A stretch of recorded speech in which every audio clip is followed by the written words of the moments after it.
안녕하세요. 아날로그 필름메이커입니다. 지난번에 제가 아트리스트와 관련된 광고 영상 하나를 올렸는데요. 오늘은 그 후속 컨텐츠라고 할 수 있을 것 같습니다. 그 영상에 어떤 분께서 댓글을 달아주셨는데 답글을 남기긴 했지만 영상으로도 이야기를 해보면 좋겠다라는 생각을 했습니다. 그래서 오늘은 그 이야기를 해볼 텐데요. 이 영상은 총 2개로 제작될 예정이고요. 일부에서는 댓글에서 문의하신 롱폼 콘텐츠 제작과 아트리스트의 음원을 어떻게 사용하는지에 대한 저만의 사용 노하우를 좀 나눠드리고요. 그와 더불어서 컨텐츠 제작에 음악을 사용하는 것에 대한 제 생각도 말씀드려보도록 하겠습니다. 두 번째 시간에는 오늘이 이제 2025년 10월 1일인데 지난달에 카카오톡에 대대적인 개편이 있었고 또 그에 따라서 굉장히 뒷말이 좀 무성한 상태인데 그 여러 가지 카카오톡 이슈 중 하나인 숏폼에 대한 이야기도 한번 드려보고 싶습니다. 숏폼 콘텐츠와 롱폼 콘텐츠에 대한 이야기를 두 번째 시간에 진행해 보도록 하죠. 자, 이번 시간에는 그 첫 번째 이야기, 오디오북 같은 롱폼 콘텐츠에서 음악을 사용하는 방법, 그리고 아트리스트를 이용해서 제가 어떻게 이것들을 만들어내는지에 대한 저의 답변을 드리도록 하겠습니다. 우선 댓글을 좀 읽어보도록 하죠. 오디오북을 제작할 때 기존의 오디오북은 음악 없이 음성만 가는 경우가 대부분입니다. 제가 생각할 때는 너무 심심한 것 아닌가 하는 생각이었거든요. 제작하시는 감독님들 말씀은 음악이 많으면 올드해진다, 듣는 사람들이 금방 지친다 라는 말씀이셨어요. 감독님은 어떻게 생각하세요? 롱폼이라 할 수 있는 1화에 20분 하는 비교적 롱폼 오디오북에 음악을 밑에 깔고 가는 문제에 대해서. 두 번째로는 오디오북을 녹음할 때는 저는 포즈를 많이 사용하죠. 포즈 자체도 의미가 있다라는 이유로요. 하지만 방송과 유튜브의 문법이 다르듯이 오디오북이 유튜브의 문법에 맞을까요? 그러니까 자막의 타이밍이 방송에 비해서 비약적으로 빠르고 컷 편집이 타이트하다. 네. 그런데 이제 포즈를 사용해서 사람들에게 생각할 시간을 준다라는 것들이 과연 유튜브 문법에 맞냐라는 그런 이야기겠죠. 세 번째로는 앞에서 말했듯이 오디오북은 비교적 롱폼의 컨텐츠가 될 수밖에 없는데 숏폼에 길들여진 시청자들에게 매력적인 컨텐츠가 될 수 있는가가 궁금합니다. 감독님 생각은 어떠세요? 네 번째로는 오디오북은 단일 미디어이고 유튜브는 멀티미디어인데 영상을 채우지 않고 단조로운 페이지 넘김으로 승부를 해도 과연 이게 유저들에게 매력적으로 다가갈 수 있는가입니다. 자, 이렇게 질문을 주셨는데요.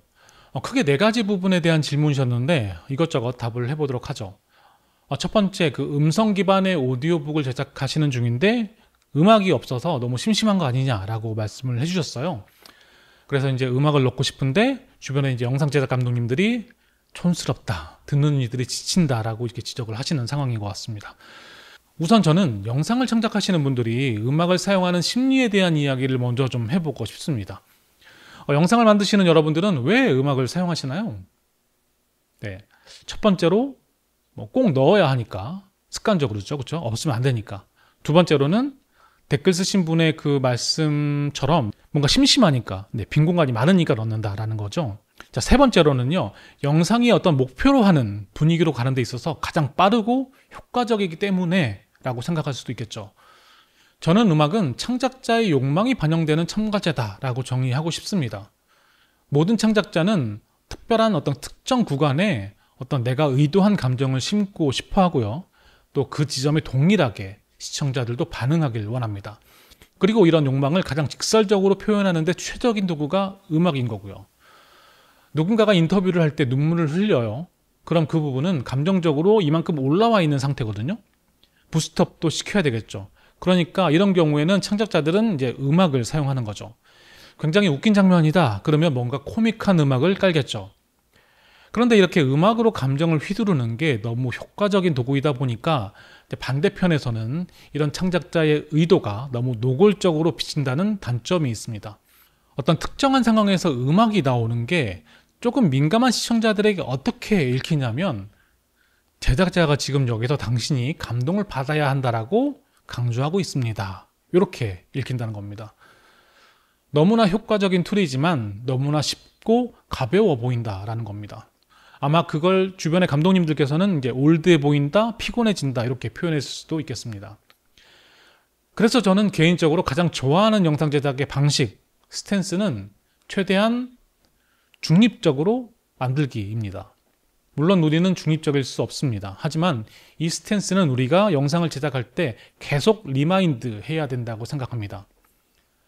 어떤 특정한 감정의 방향으로 내가 치우쳐 있다면 시청자들이 그 부분에 대해서 공감하는 경우도 있겠지만 그렇지 못한 경우도 분명히 있기 때문에 제작자가 플레이어가 아니라 중립적인 심판의 입장으로 한 발짝 뒤로 떨어지는 연습을 해야 한다는 거죠.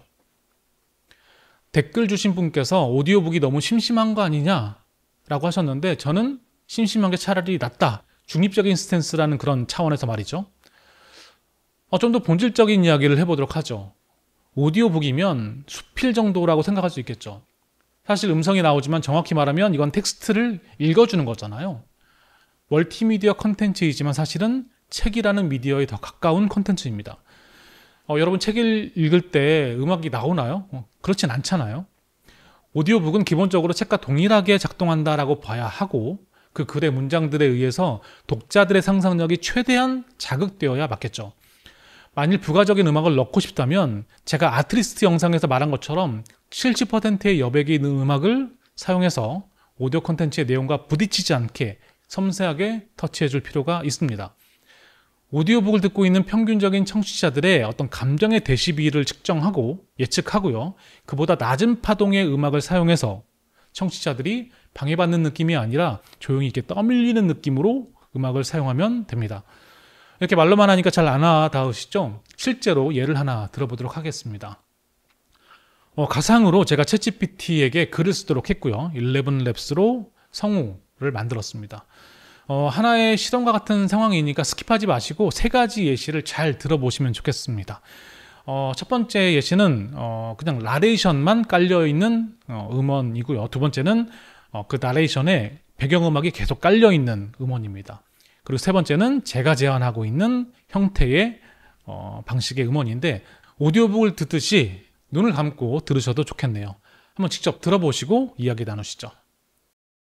르마르의 골목을 걷는다. 이름부터 오래된 돌길의 냄새가 배어 있다. 구두굽이 젖은 자갈 위에서 미끄러지듯 소리를 낸다. 양쪽 벽은 바싹 붙은 건물들로 이어져 있고 2층 창문마다 작은 화분이 덩굴을 늘어뜨린다. 문틈 사이로는 버터와 설탕이 섞인 크루아상 냄새가 흘러나오고 어느 카페에서는 흑백 영화 포스터가 낡은 테이프로 붙어 있다. 한참을 걷다가 문득 가게 유리창에 비친 내 얼굴을 보았다. 거기엔 피곤한 회사원도 누군가의 부하 직원도 없었다. 그냥 낯선 도시의 골목을 걷는 한 사람만이 서 있었다. 그 순간 알았다. 내가 그만둔 것은 직장이 아니라 남이 정해준 길 위에서 걷던 나 자신이었다는 것을. 그래서 지금 이 골목이 이렇게 낯선데도 이상하게 익숙하게 느껴지는구나. 걷다 보면 만나게 되는 자신에 대한 이야기, 파리의 거리에서 품에 안고 돌아온 나머지 이야기는 다음 시간에 계속됩니다.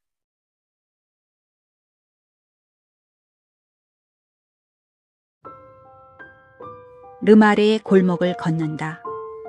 이름부터 오래된 돌길의 냄새가 배어 있다. 구두굽이 젖은 자갈 위에서 미끄러지듯 소리를 낸다.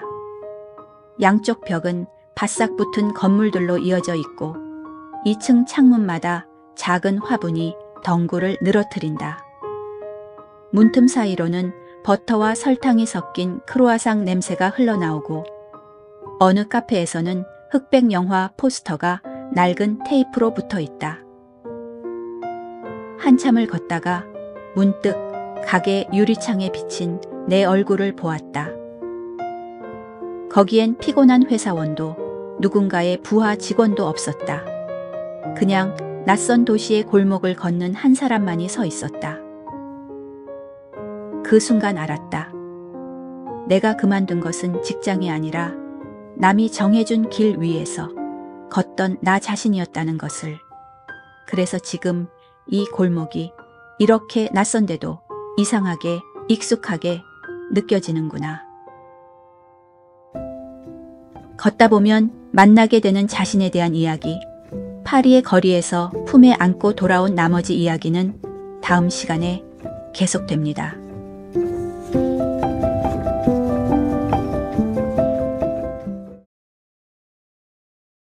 르마레의 골목을 걷는다. 이름부터 오래된 돌길의 냄새가 배어 있다. 구두굽이 젖은 자갈 위에서 미끄러지듯 소리를 낸다. 양쪽 벽은 바싹 붙은 건물들로 이어져 있고 2층 창문마다 작은 화분이 덩굴을 늘어뜨린다. 문틈 사이로는 버터와 설탕이 섞인 크루아상 냄새가 흘러나오고 어느 카페에서는 흑백 영화 포스터가 낡은 테이프로 붙어 있다.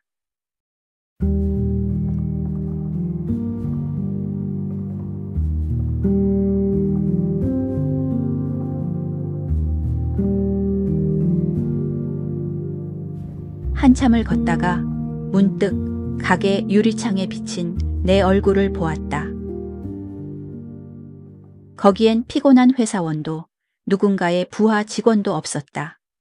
그냥 낯선 도시의 골목을 걷는 한 사람만이 서 있었다. 그 순간 알았다. 내가 그만둔 것은 직장이 아니라 남이 정해준 길 위에서 걷던 나 자신이었다는 것을.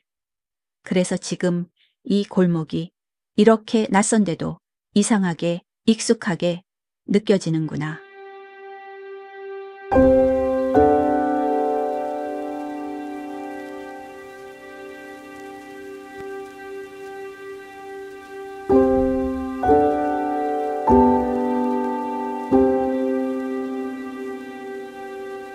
걷다 보면 만나게 되는 자신에 대한 이야기, 파리의 거리에서 품에 안고 돌아온 나머지 이야기는 다음 시간에 계속됩니다. Miguel, jugaste demasiadas veces. No hay más mentiras que pueda creer. 자, 어떠셨나요? 제가 세 번째 이 오디오북 나레이션에 해준 거는 딱 한 가지입니다. 챕터 구분이 될 만한 부분에 음악을 삽입한 거고요. 그리고 엔딩 부분에도 음악을 삽입했습니다. 여기서 제가 지난 영상에서 70%의 여백이 있는 음악이라고 표현한 것이 무엇인지 어떤 의미인지 아마 알 수 있으셨을 것 같은데 70%의 여백이 있는 음악이란 빈 공간이 많다는 뜻이고 이런 빈 공간이 많은 음악은 굉장히 감성적이지만 동시에 중립적이어서 다른 미디어들, 이제 여기서는 나레이션이겠죠? 네. 그 다른 미디어들과 결합됐을 때 충돌이 일어나지 않는다라는 것입니다.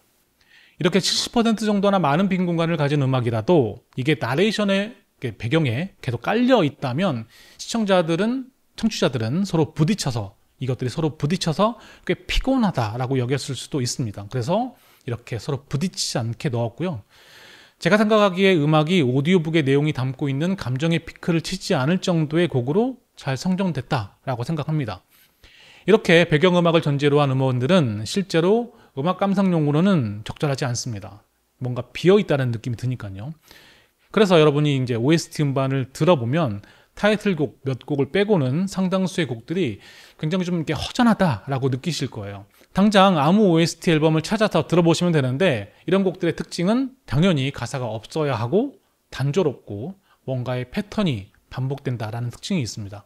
아트리스트에서 이런 곡을 검색할 때 저는 주로 앰비언트라는 키워드로 검색을 하고요. 파형이 이렇게 시종일관 낮은 것도 좋지만 뭔가 건반이나 기타가 이게 살짝 터치를 해주는 이런 파형이 있는 곡들을 저는 선호합니다. 그리고 이 샘플에서 한 가지 느끼셨을 수 있겠지만 엔딩곡은 꽉 찬 음악으로 넣었습니다. 보통 타이틀곡, 인트로, 아우트로에 사용되는 곡들은 멜로디가 확실하고 때로는 가사가 포함된 이런 완결된 음원을 사용하는 게 시청자들에게 확실하게 여운을 제거하고 종료되었다라는 메시지를 전달할 수 있으니까요. 그래서 아트리스트에서 듣기 좋고 임팩트 있는 곡들 뿐만 아니라 이렇게 70%의 빈 공간이 있는 음원들도 아카이빙 하셔서 중립적인 컨텐츠를 제작하는데 적극적으로 활용하시기를 추천드립니다. 두 번째 질문에 대한 어떤 답도 드린 것 같아요. 포즈를 저는 70%의 여백이 있는 음악으로 구현한 셈이고요. 그리고 세 번째, 네 번째 질문은 다음 컨텐츠에서 이어서 이야기해 보도록 하죠. 일주일 후에 뵙도록 하겠습니다. 지금까지 아날로그 필름메이커였습니다. Miguel, jugaste demasiadas veces.